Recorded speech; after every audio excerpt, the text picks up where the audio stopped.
আসসালামু আলাইকুম। আলহামদুলিল্লাহ, অনেকদিন পরে একটি বিশাল সুখবর পেল মুসলিম বিশ্ব।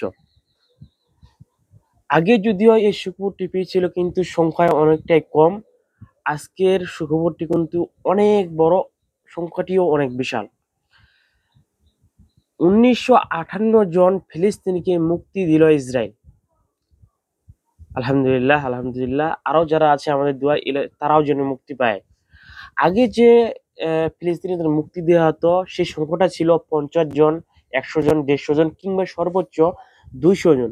কিন্তু এবার যুদ্ধ বিরতিতে প্রায় 1988 জন ফিলিস্তিনিকে মুক্তি দিল ইসরায়েল।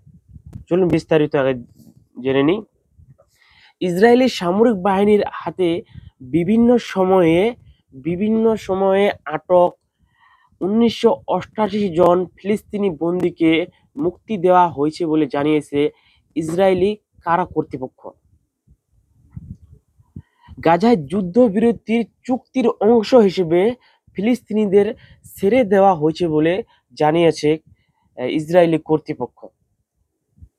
অর্থাৎ এই ফিলিস্তিনি বন্দীদের ছেড়ে দেওয়া হয়েছে গাজায় যুদ্ধবিরতির চুক্তির অংশ হিসেবে। তো আলহামদুলিল্লাহ, গাজার যুদ্ধবিরতি একটি চুক্তি হয়েছে। এই আমাদের দোয়া প্রার্থনা কামনা থাকবে যে এই চুক্তিটি যেন অনেক দীর্ঘায়িত হয়। আমরা মুসলিমরা বা ফিলিস্তিনি মুসলিমরা কিন্তু এই যুদ্ধটি দীর্ঘায়িত করতে চায়, কিন্তু ইসরায়েল কিন্তু সেটা চায় না। তারা হয়তো বারবার যুদ্ধবিরতি চুক্তি ভঙ্গ করে আবার হামলা চালায়। তো আমরা এই দোয়া আশাবাদ রাখি যে ফিলিস্তিনের যেন, ইসরায়েল ফিলিস্তিন যেন যুদ্ধবিরতিটা অনেক দিন পর্যন্ত থাকে, তাহলে অবশ্যই সেখানে শান্তি ফিরে আসবে। তো আলহামদুলিল্লাহ, প্রায় 1988 জন ফিলিস্তিনিকে মুক্তি দিল ইসরায়েল। তো এর বিপরীতেও কিন্তু হামাস ইসরায়েলি বন্দীদেরকেও কিন্তু ছেড়ে দিয়েছে। তো সে সংখ্যাটা অনেকটা কম, কারণ তাদের যে বন্দী তারা কম, আর ইসরায়েলি ফিলিস্তিনিদের কিন্তু সংখ্যাটা তাদের বন্দিতে অনেক বেশি। তাই মানে সেই চুক্তি হিসেবে তাদের ছেড়ে দেওয়া হচ্ছে। তো আমার একটা এখানে প্রশ্ন জাগে যে ট্রাম্প কেন এই যুদ্ধবিরতি চুক্তিতে এত প্রখরভাবে জড়িত। আপনারা হয়তোবা অনেকেই জানেন যে বর্তমানে নোবেল প্রাইজ দেওয়ার সময় এসেছে, বা অন্য কিছু কিছু জনকে প্রায় নোবেল প্রাইজ দিয়ে দিয়েছে নোবেল কমিটি। ট্রাম্প কিন্তু খুব জোরে সোরে দাবি করছে তাকে যেন নোবেল দেওয়া হয়, কারণ তিনি অনেক যুদ্ধ থামিয়ে দিয়েছেন। তো পৃথিবীর সবচেয়ে বড় যে সংঘর্ষটি প্রায় কয়েক দশক ধরে চলতেছে, সেটা হচ্ছে কিন্তু ইসরায়েল ফিলিস্তিনি যুদ্ধ বা সংঘাত। তো এটিও তিনি যদি থামাতে পারেন, একেবারে খুব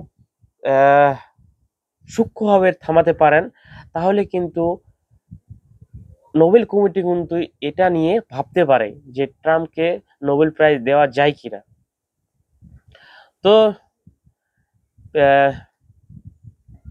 ট্রাম্প সেই কাজটি তার যতদূর সম্ভব করে দেখালেন। অবশেষে যুদ্ধ বিরতি চুক্তি বাস্তবায়ন হয়েছে। দেখা যাক ট্রাম্প নোবেল প্রাইজ পায় কিনা।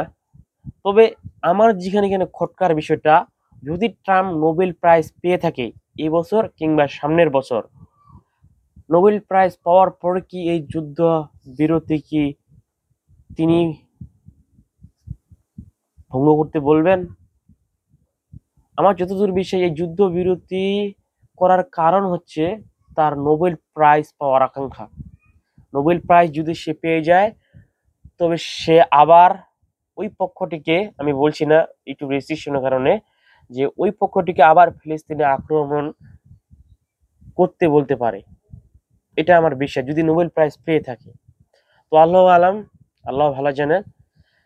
আশা করি সেটা যেন আর না হয়, এটাই আমার আশা, দোয়া। কারণ আমি চাই না আবার সেখানে অস্থিরতা হোক, হাজার হাজার মানুষ মারা যাক আমাদের ফিলিস্তিনি ভাইয়েরা। সেটা না হলে কাম্য, কিন্তু আমার একটা আর কি মনে হচ্ছে যে এটা হতে পারে। আল্লাহ ভালো জানেন। আসসালামু আলাইকুম রহমতুল্লাহ।